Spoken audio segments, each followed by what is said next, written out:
Haleluya, Shalom, selamat pagi Bapak Ibu saudara terkasih, Jemaat GPI Rasuli yang dikasihi Tuhan Yesus Kristus. Kita bersyukur pagi hari ini kita kembali dengan kemurahan Tuhan menikmati hari yang baru. Mari kita belajar dalam sebuah kebenaran dalam Yesaya pasal 47 ayat 1 sampai 12, tapi saya akan bacakan ayat 12 saja. Bapak Ibu terkasih, nanti di rumah, di dalam kesempatan, di tengah situasi, di tengah pekerjaan masing-masing, boleh belajar lagi kembali. Yesaya pasal 47 ayat 12, demikianlah bunyi firman Tuhan. Pada kedua tepi itu, baik kanan dan kiri sungai itu, tumbuh bermacam-macam pohon buah-buahan. Perhatikan, firman Tuhan ini melanjutkan 2 hari yang lalu. Kalau kita mengandalkan Tuhan, kita seperti pohon yang ditanam di tepian air. Baik Anda ditanam di tepi kiri maupun di tepi kanan tidak menjadi masalah, asal kita ditanam pada tepi sungai tersebut, air tersebut. Dan diciptakan Yesaya pasal 47 ini yang daunnya tidak layu. Sekali lagi saya jelaskan, buahnya tidak habis-habis. Perhatikan, kalau kita punya pohon, kadang-kala daun itu gugur, kering, tapi ceritakan ini daunnya tidak pernah layu. Andaikan ada gugur, maka itu bukan daun lagi yang tidak layu, artinya tidak kering. Dan dikatakan buahnya tidak habis-habis. Perhatikan, tiap bulan ada lagi buahnya yang baru. Kenapa? Diceritakan sebab pohon-pohon itu yang ditanam di tepi sungai mendapat air dari tempat kudus itu. Daunnya tidak layu, buahnya banyak, dan diceritakan buahnya itu menjadi makanan, menjadi berkat. Tapi orang yang di dalam Tuhan Yesus tidak hanya sekedar mendapat berkat, diceritakan daunnya menjadi obat. Kebanyakan obat itu pahit, maka orang dalam Tuhan Yesus mau bersuka cita juga harus mau membayar harga penderitaan atau menderita di dalam Tuhan. Ceritakan Yesaya 47 ini mulai ayat 1, sungai ini keluar dari bait suci yang menghadap ke timur. Ceritakan, bait suci ini siapa? Bait suci ini kita sendiri. Di perjanjian baru diceritakan dalam Korintus, tidak tahukah bahwa tubuhmu itu bait Allah?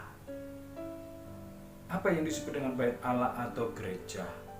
Gereja itu tempat berkumpul, bertemunya manusia dengan Tuhan. Demikian kita yang bait Allah. Kalau ada penyembahan, ada pemujian, kita inilah bait Allah. Biarlah setiap hari kita ini ada ucapan syukur, puji-pujian, menyembah Tuhan, kita melakukan untuk Tuhan, rencana kita untuk Tuhan, apapun kita persembahkan untuk Tuhan, maka saya percaya Tuhan itu bertata di atas pujian. Kenapa? Karena mari kita baca dalam Yesaya pasal 43 ayat 1. Judul di atasnya ini diceritakan apa? Tuhan kembali ke bait suci dalam kemuliaan. Artinya ada sebuah pertanyaan bahwasanya memang mungkin kita ini sebuah gereja, tapi apakah kita ini gereja yang hidup? Ceritakan Yesaya pasal 43 ayat 1 sampai 4. Yesaya dibawa oleh Roh masuk ke pintu gerbang, yang pintu gerbang itu menghadap ke timur. Perhatikan, pintu gerbang menghadap ke timur. Waktu Yesaya pasal 47 ayat 1, Yesaya pun dibawa oleh Tuhan ke pintu gerbang sebelah timur. Dari sanalah keluar air sungai yang lama-lama menjadi sungai yang besar, sehingga Yesaya tidak hanya selutut, tidak hanya semata kaki, tidak hanya sepinggang, tapi Yesaya tenggelam dalam sungai tersebut. Yesaya pasal 43 ayat 1 sampai 4 baca, Tuhan kembali ke bait suci dalam kemuliaan. Bapak dikasih, kalau hari-hari ini kita sedang tawar, hari-hari ini kita sedang mungkin gelisah dan pikiran kita, pertolongan kita tidak terarah kepada Tuhan, hati-hati bahwa pikiran kita saat ini sedang mencari pertolongan ke dunia. Tapi puji syukur kalau pagi hari ini kita bangun bisa mengucap syukur. Kita tahu kita terbatas, kita tahu kita tidak mampu, dan kita berkata kepada Tuhan, Tuhan kami gak mampu dan kami mau menyembah, kami mau berserah, kami mau melakukan apapun sesuai kehendak Engkau.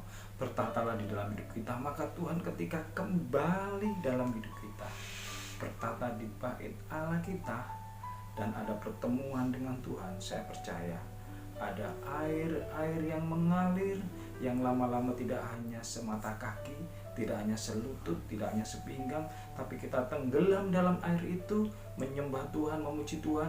Pasti pohon yang ditanam pada tepi itu akan menghasilkan buah, akan menghasilkan daun, dan buah itu akan menjadi makananmu, dan daun itu akan menjadi obatmu.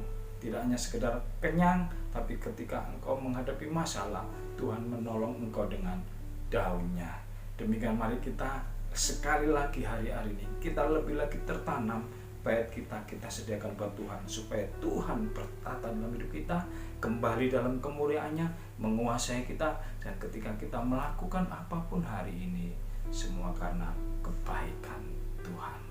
Haleluya, Tuhan Yesus.